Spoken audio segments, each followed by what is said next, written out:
Thank y'all for joining us for the screening of Solastalgia as a part of Panhandle protest that is going on through today until the 5th of March. I'm Danielle East, and I am the Executive Director of East Lubbock Art House, and we are a nonprofit arts organization that works to assist emerging artists and marginalized artists, and also work to support the betterment of the East Lubbock community. Awesome. Hi, my name is Liz Bayon. I am the current director and curator of the Neon Heater Art Gallery. We are an artist-run space in Findlay, Ohio that opened in 2012. This month, we're really excited to be featuring the work of Adam Farcus. Along with this screening of Adam's work, their exhibition includes a light installation in our gallery consisting of fake TVs, an as seen on TV product that gives the illusion someone inside a home is watching TV when in reality, they are not there.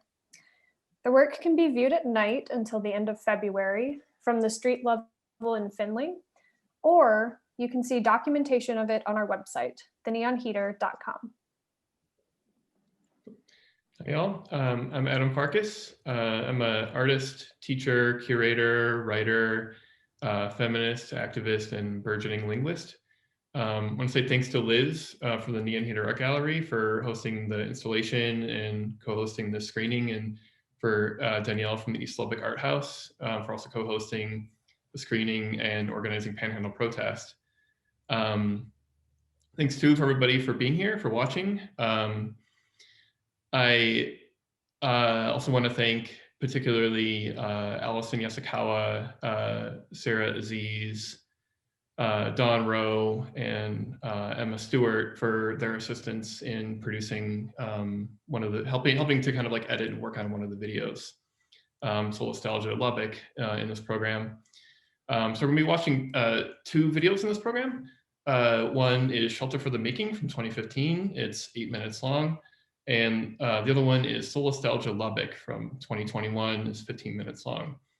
It's important that Solastalgia Lubbock is connected to the city of Lubbock. And I'm happy to have Danielle as the East Lubbock Art House here as proxy for the city. I think it's important that this piece is screened first in Lubbock. So there's one thing I need to do to introduce it. I'm going to read one definition from this book called Earth Emotions by Glenn A. Albright, who is a environmental philosopher from Australia. It's a definition of solastalgia. Solastalgia is the pain or distress caused by the loss or lack of solace and the sense of desolation connected to the present state of one's home and territory. It is the lived experience of negative environmental change. It is the homesickness you have when you're still at home. All right, please enjoy the screening, and we'll have a Zoom Q&A afterward. Thank you.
on orange. Basically add a little bit of yellow to the red, and the reason why is that orange would be, you know, thinking about dead vegetation. So dead vegetation tends to yellow, so I want to add the yellow to that. But if people respond more to red, red is like alert, it's, you know, that's the scary part. I could go with either one.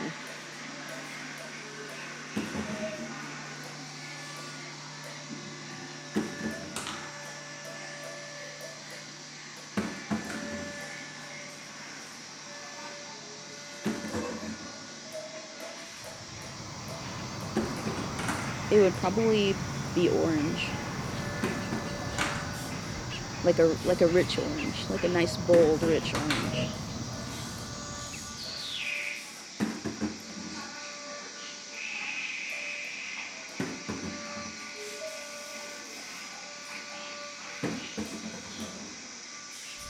Red, hot, it's hot.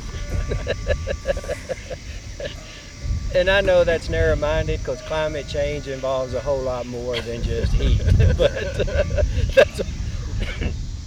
that's what I'm thinking about.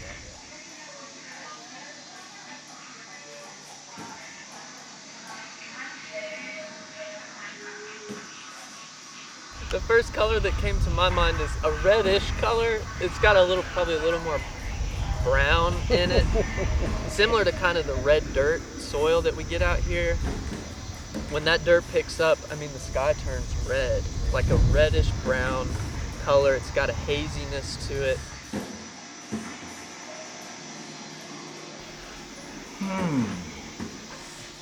Red or a bright yellow, so I would assign a red to it. I say red because it endangered. To me, that's danger. That's an alert. it's alert, right? An alert. You see a red signal like stop. You see red in the environment. Stop. Stop doing whatever you're doing. What color would you assign? Oh, I guess a bright yellow, a blinding bright yellow is what I would pick out. Eddie talks about a red being a stop, but I think maybe, hopefully, we're still in a warning Caution. stage. It's caution light. I hadn't thought of it. Here we've got red, yellow, and green, don't we? Green to me is more optimism. I think there's a realization, even in industry, that you can't just despoil the land. You've got to replant and you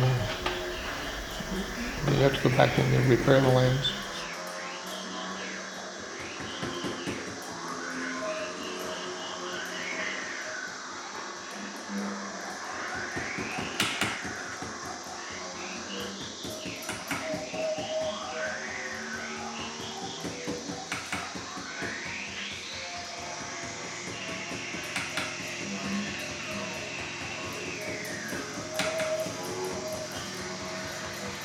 Well, my biggest worry or emotions I have when I think about the words climate change and its effects, my biggest emotion is worry, anxiety, and just hoping we're not too late.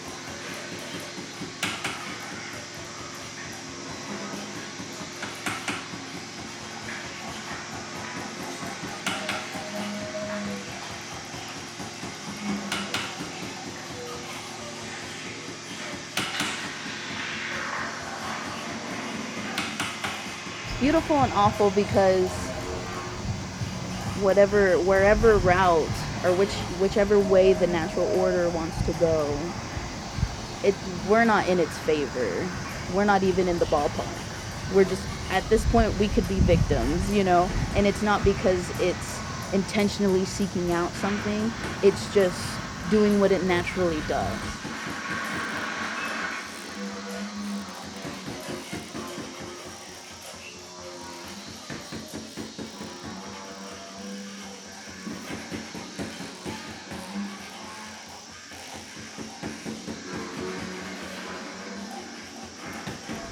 We're going to have to be willing to sacrifice, whether it's a way of life, whether it's our means of living, whether it's our level of living, that the rubber meets the road, and during these times, like we find ourselves in right now, where it's just hot and dry, and we're continually pumping water, it's in the foremost of your mind.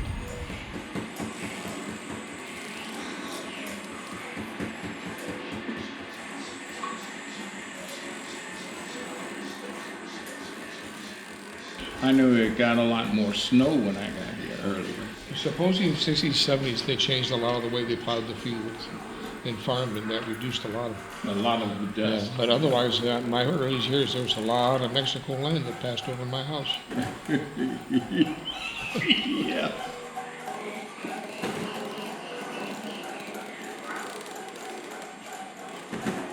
Things are changing, and and it's their survival, right? It's something that it's their livelihood.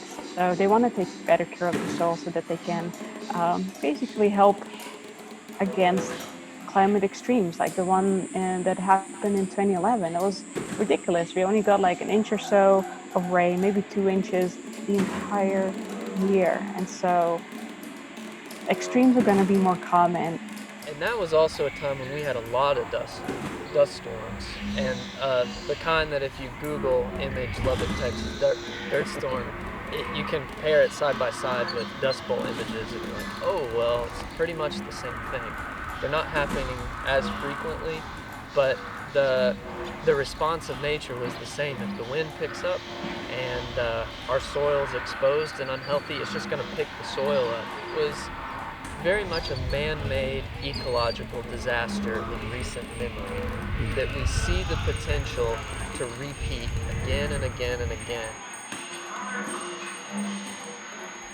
In the short term, though, my grandkids, we take them out and play and go fishing in the Playa Lakes. But within the short term of 10 years, we've seen those lakes go pretty much dry. Yeah.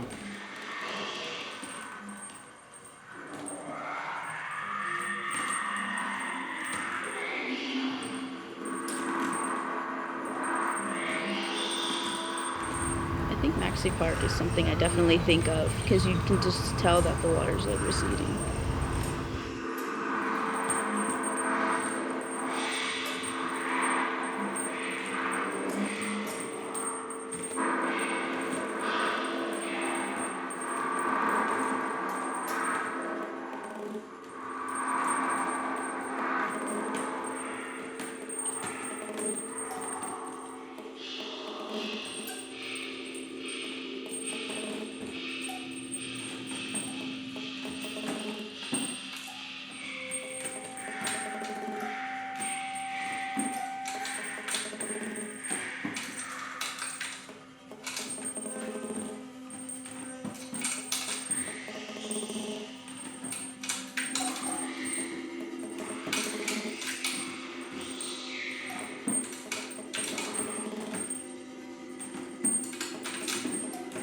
You can't stay here with no water.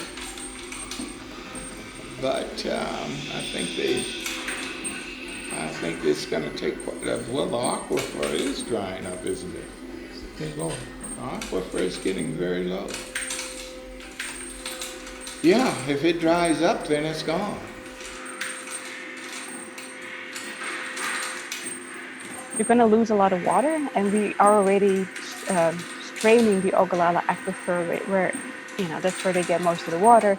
A lot of the farmers are basically going to be forced to switch to rain-fed agriculture, so no longer supplemental irrigation.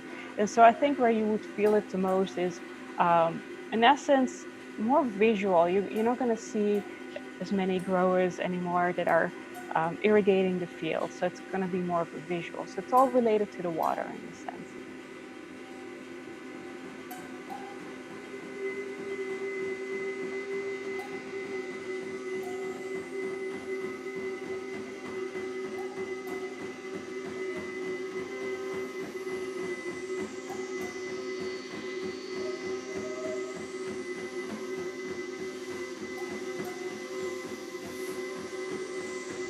the issues that we face here, I feel very confident that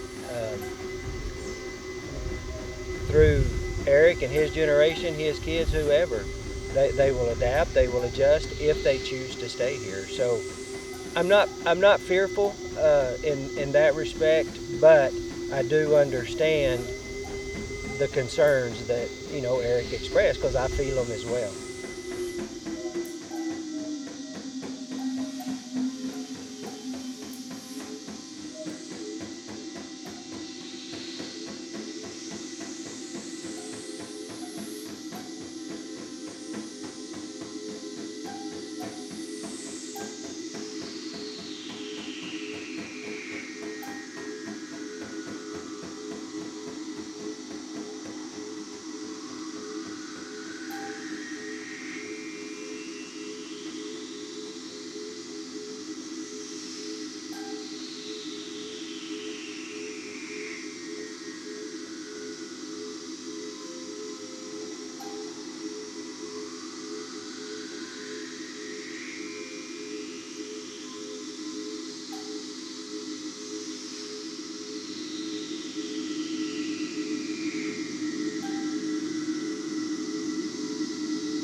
I think the problem is people feel they don't have a voice anymore, and there are very few willing to stand up and fight or express what they feel, because they feel that it's pretty useless.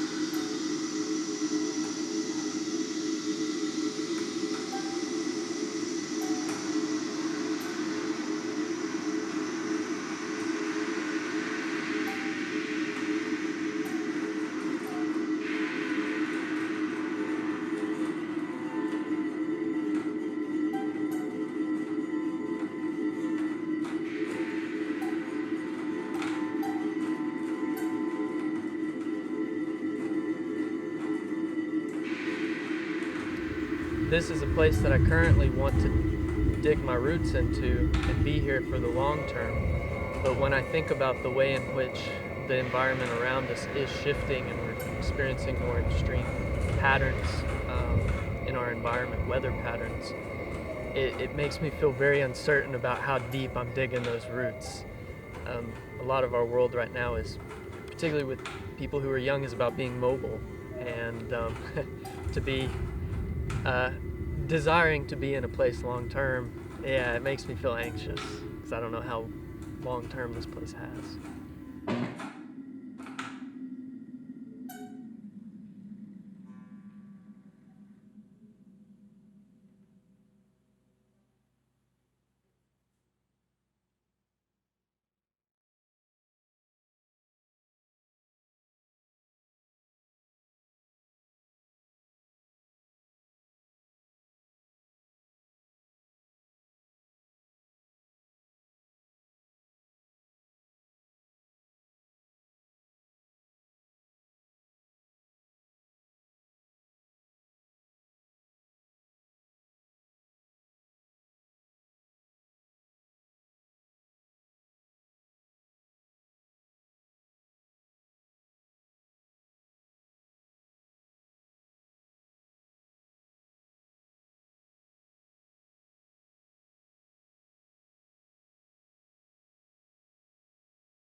%.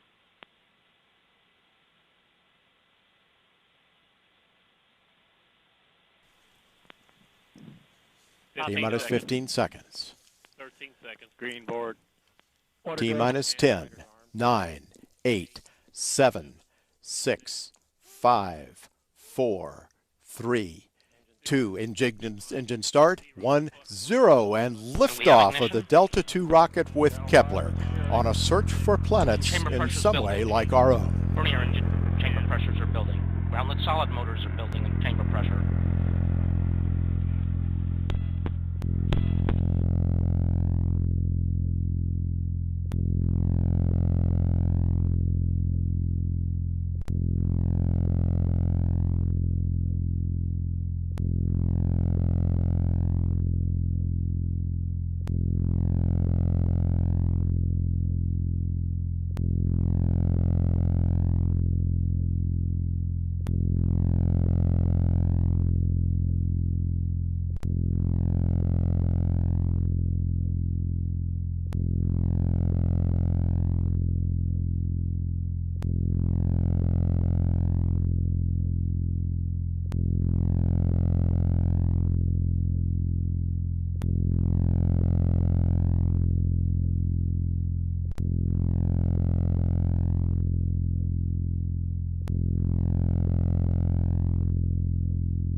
Okay, we'll now go to Seth Bornstein with the Associated Press.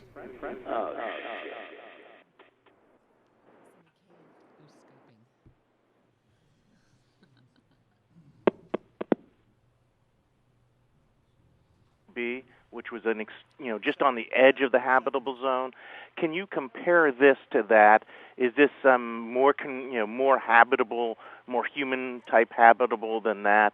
And how how many light years are we talking from Earth?